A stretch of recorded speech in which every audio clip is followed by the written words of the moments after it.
Here's a thought. A thought about anger today. Don't turn it off yet. I normally would be recording these videos outside, as has been my habit, but the wind is too strong outside and that's all you would hear would be the wind, so I'm recording in whatever passes for my office right now.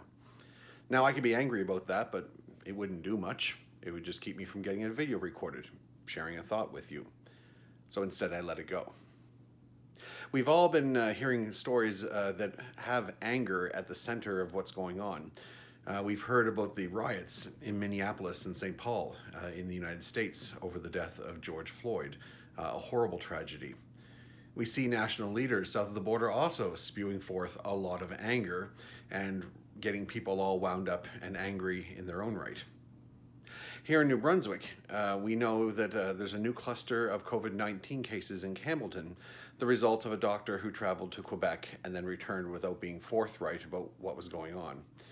A lot of people are really angry about that because these new cases have the potential to spread the disease around the province again, and people are perhaps rightly angry about that. But you can be angry for a little while, but it has to move on to something else.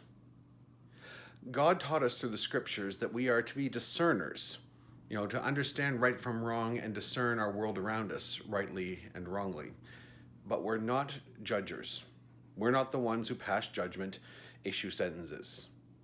Leave the judging to God, is what he says. Because if we stayed angry, that's all we would be, is angry. But instead, something good should come out of moving on through anger and past it.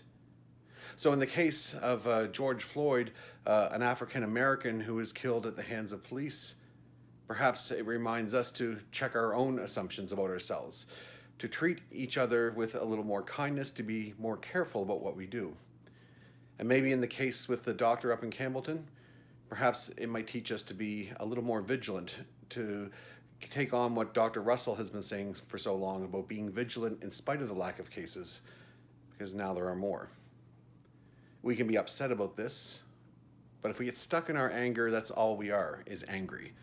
And I think God has showed us that he wants us to be a people that are people of love, not anger, who know how to move past that and to bring something good out of all the challenges that come toward us.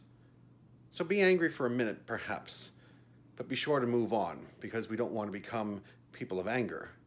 We want to become people of God, people who love, who are compassionate, who care, and who do much to help others around them. I'm sorry we're not able to be in church again this week, but that time will come at the right time. And at that time, God will be lifted up because he will be praised in these churches where he doesn't necessarily just reside, but are tokens, symbols, and reminders of his presence throughout the world. God bless you all this day and in the days to come. See you soon.